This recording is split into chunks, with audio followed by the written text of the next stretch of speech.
اس میں آئین کے آرٹیکل 200 میں بھی کچھ ترمیم تجویز کی گئی تھی، اور یہ وہی آرٹیکل ہے جس کے تحت دوسری ہائی کورٹ سے جج اب اسلام آباد ہائی کورٹ لانے کی کوشش ہو رہی ہے۔ اس آرٹیکل میں ایک شک 1A ڈالی گئی ہے جس میں لکھا گیا کہ جس جج کی ایک ہائی کورٹ سے دوسرے ہائی کورٹ ٹرانسفر ہوگی، اس کی سینیورٹی اس کی پہلی ہائی کورٹ میں تعیناتی سے شمار ہوگی۔ ٹھیک ہے، اب سوال یہ ہے کہ آرٹیکل 200 کی ترمیم تو 26ویں آئینی ترمیم میں نہیں ہوئی ہے، یعنی ترمیم میں ہے ہی نہیں، اس کے باوجود یہ دھوکہ کیا گیا ہے، یہ گیم پکڑی گئی ہے۔ اگر آئین سینیورٹی کے حوالے سے کلیئر تھا تو ون اے شک کی ترمیم کی تجویز کی ضرورت کیا تھی؟ جب یہ ترمیم نہیں تھی تو اس کے باوجود کیسے دوسرے ہائی کورٹ سے آنے والے جج کی سینیورٹی اس کی پہلی ہائی کورٹ میں تعیناتی سے شمار ہوگی؟ یہ ترمیم ہی نہیں ہوئی۔ یعنی وہ کہنے کہ سب کو پتہ ہے، ان حقائق کو دیکھا جائے تو بہت بڑا قانونی سوال ہے جس کا وزیر قانون اعظم نذیر تارڑ کو بھی پتہ ہے، اٹارنی جنرل آف پاکستان کو بھی پتہ ہے، اور فاروق ایچ نائک کو بھی سب کچھ معلوم ہے، تبھی ایک دن پہلے چیف جسٹس سے یہ تینوں صاحب ملے ہیں،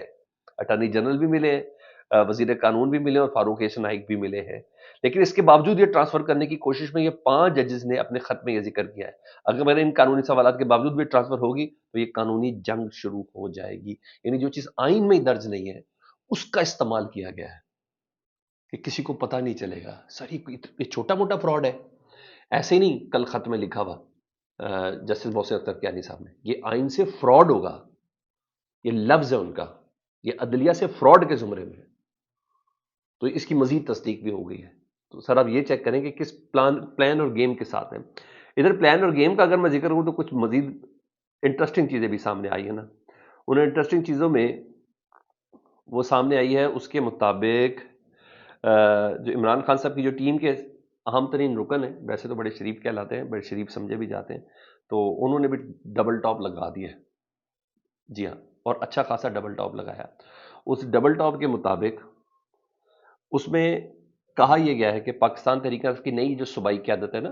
اس نے 8 فروری کے حوالے سے، اور اس کے بعد اب ظاہری بات ہے ایک ایجیٹیشن تو ہونا ہے، چاہے اپوزیشن کے ساتھ ہی ہو یا سولو فلائٹ ہو، مگر پاکستان تحریک انصاف نے جو ٹیم اب نہیں بنائی ہے، صوبے کی قیادت جنید اکبر صاحب کی شکل میں نہیں بنائی، عالیہ حمزہ کی صاحب کی شکل میں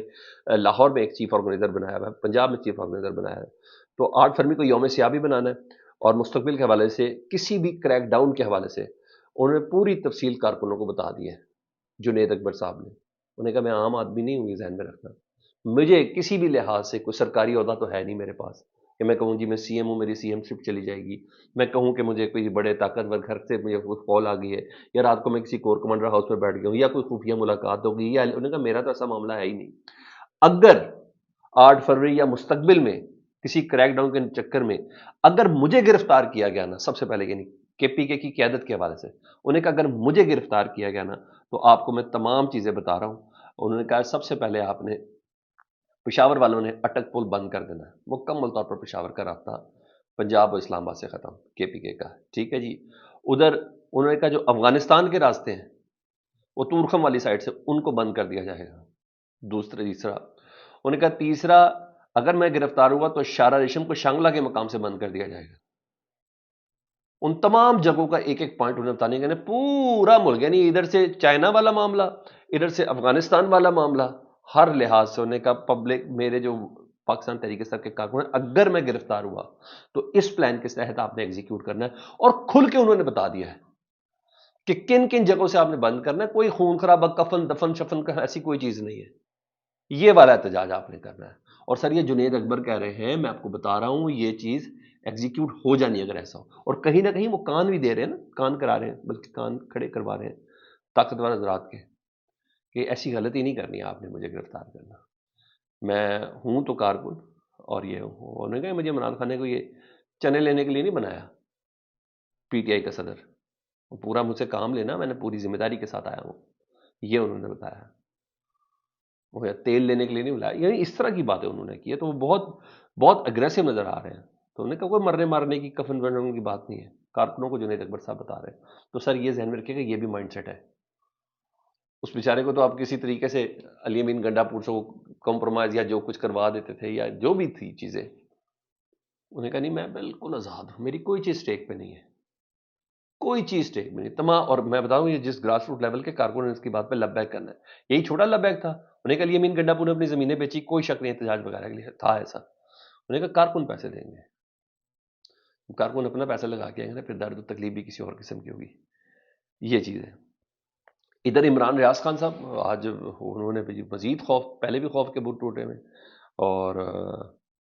مزید انہوں نے توڑا ہے۔ انہوں نے بتایا کہ میں لندن ہوں، سب ٹھیک ہے۔ میں کہتا میں سمجھتا تھا کہ لوگ مجھے بہت پسند کرتے ہیں، مجھے سنتے ہیں، مجھے پیار کرتے ہیں، لیکن مجھے یہ نہیں پتا تھا کہ میں کچھ لوگوں کو کانٹے کی طرح چبھتا بھی ہوں، اور بہت سے لوگوں کو کانٹے کی طرح چبھتا ہوں، اور میرا حوصلہ بڑا ہے، یہ ذہن میں رکھیے گا۔ میں رونے دھونے والا نہیں ہوں، مگر ہاں جن کو میں کانٹے کی طرح چبھتا ہوں ان کو میں تکلیف پہنچاتا رہوں گا، اور آپ لوگ بہت انجوائے کریں گے جب میں ان کو تکلیف پہنچاؤں گا، اور لمبے عرصے تک تکلیف پہنچاؤں گا۔ انہیں کہا ارشد شریف کی شہادت کے بعد بہت سی چیزیں ہمیں اندازہ ہو گیا تھا کہ جان لی بھی جا سکتی ہے ہماری، اور ہمیں جان بچانا بھی کیوں ضروری ہے۔ اور میں درجن کے قریب بین الاقوامی تنظیموں کے ساتھ رابطے ہوں، اور بہت عرصے سے رابطے میں ہوں۔ انہوں نے کہا میرے باہر نکلنے میں، تصویر تو کل وہ آئے گی، انہوں نے کہا میرے باہر نکلنے میں قاسم سوری صاحب زبردست جی، اور ان کے قبیلے سوری قبیلے کا بہت عمل دخل ہے جنہوں نے میری مدد کی، میں ان کا بہت شکریہ ادا کرتا ہوں۔ رہی بات تکلیف کی، تو وہ میں کہتے ہیں میں پہنچاتا رہوں گا، اور مجھے وفاداری کا کوئی سرٹیفکیٹ نہیں لینا کسی قسم کا۔ انہیں کہا ارشد شریف کو مرنے کے بعد اپنی وفاداری ثابت کرنی پڑی، اس کے لیے آج تک بات چل رہی ہے۔ انہیں کہا عمران خان صاحب کو گولیاں کھانے کے بعد اپنے زخم دکھانے پڑے، انہیں کہا نہیں، مجھے سب پتہ ہے۔ تو جی ہاں، آنے والے کچھ دنوں میں عمران ریاض خان صاحب مزید ذرا وہ چیزیں کہنا، بہت سی چیزیں ہیں ابھی میں نے بات کرنی ہے۔ تو یہ تھا فیڈ بیک سے متعلق، ضرور آگاہ کریں، اپنا بہت زیادہ خیال رکھیں۔ اللہم صلی علی محمد و علی محمد۔